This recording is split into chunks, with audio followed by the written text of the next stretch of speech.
ఇప్పుడు మీరు ఆకునూరి మురళిగా కొట్లాడిర్రు, గవర్నమెంట్ పోవడంలో మీది కూడా కీలకమైన పాత్ర. నీతో పాటు పబ్లిక్ని అవేర్ చేసిరు, బాగుంది. కానీ అల్టిమేట్గా రాజకీయ నాయకులంతా రాజకీయ నాయకులే, గవర్నమెంట్స్ అంతా గవర్నమెంట్స్, అట్లా మారిపోయింది. మేము తిరుగుతున్నాం గ్రౌండ్లో, మేము మా పని నుంచి మేము బయటికి తప్పుకోలేదు, స్టిల్ గ్రౌండ్లో తిరుగుతున్నాం. ఎక్కడ కబ్జాలు జరిగినా ఇంకేం జరిగినా దాన్ని బయటికి చూపిస్తూ ఉన్నాం. గతంలో ఎట్లుందో ఇప్పుడు అట్లే పనిచేస్తూ ఉన్నాం. కలిసిపోయినారు అంతా. కరెక్ట్, అవునా? అంతా కలిసిపోయినారు. ఒక కరెక్షన్ ఇందులో, కొందరు డేంజరస్, కొందరు నాన్ డేంజరస్. అదేలేండి, దొంగ మంచి దొంగ, ఏదో మంచి దొంగ, చిన్న దొంగ, పెద్ద దొంగ, అది ఉంది. ఆ డిఫరెన్స్ ఉంది. డేంజరస్, నాన్ డేంజరస్, అది ఉంటుంది. సో ఇప్పుడు డేంజరస్ లో ఉన్నామా మనం? అంటే వెరీ డేంజరస్ నుంచి డేంజరస్ లోకి వచ్చినామా? ఇట్లా ఎట్లా అంత అనుకోవచ్చు. వెరీ డేంజరస్ నుంచి కొంచెం కొంత మేరకి ఒక లెవెల్కి వచ్చినాం. అంటే ఏం లేదబ్బా, మనం అన్ని ప్రత్యక్షంగా మాట్లాడుకోవాలి, డైరెక్ట్గా మాట్లాడుకోవాలి. అంటే డెమోక్రటైజేషన్ అంటాం, అంటే ప్రజాస్వామ్యయుత వాతావరణం, ఇట్లాంటి కొన్ని మనం మాట్లాడుకుంటాం అనమాట. సో దీంట్లో మనకి 2-3 అంశాలు అనమాట. అంటే యాక్సెస్, అంటే ఉదాహరణకి ఇంతకుముందు ముఖ్యమంత్రిని రావడానికి మనం చూసాం పరిస్థితి ఎట్లా ఉండేదో. మంత్రులే ముఖ్యమంత్రిని రావడం కలిసే పరిస్థితి లేదు. ఈ రోజు ఏమంటాం మనము, మంత్రులు ఎవరికి వాళ్ళు ఇండిపెండెంట్ అంటాం. That is democratisation.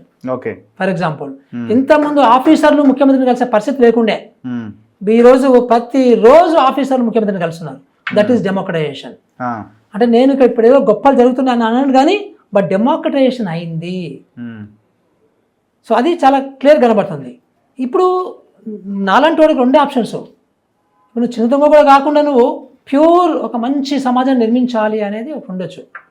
బట్ అది అయ్యే సూచనలు, అయ్యే పరిస్థితి ఉందా లేదా అని పెద్ద మీమాంస, అది డౌట్, పెద్ద డౌట్.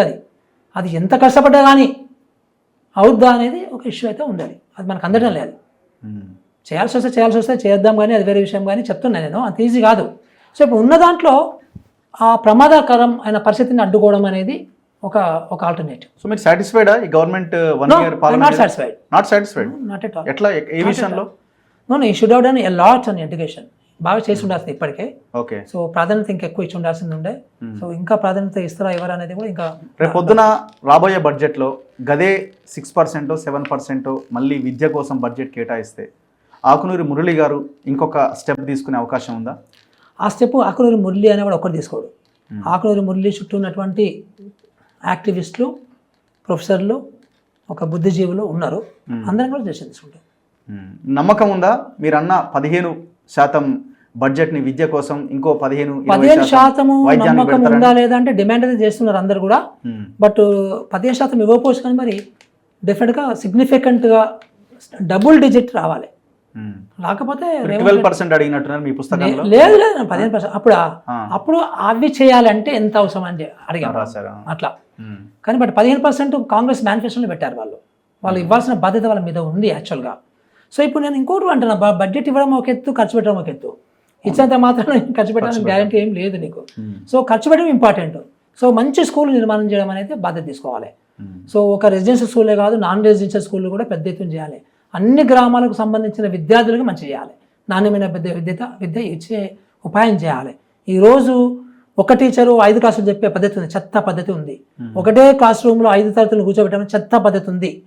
సో ఈరోజు టీచర్లను ఎవరు అవుతున్నారు అనే పరిస్థితి ఉంది. సో ఇవన్నిటినీ కూడా మనం చేయాలి అంటే ముఖ్యమంత్రి గారు, గవర్నమెంట్ విద్యకు ప్రాధాన్యత ఇచ్చి ఇవన్నీ చేయగలిగితే ముఖ్యమంత్రి గారు మళ్ళీ గెలుస్తారు.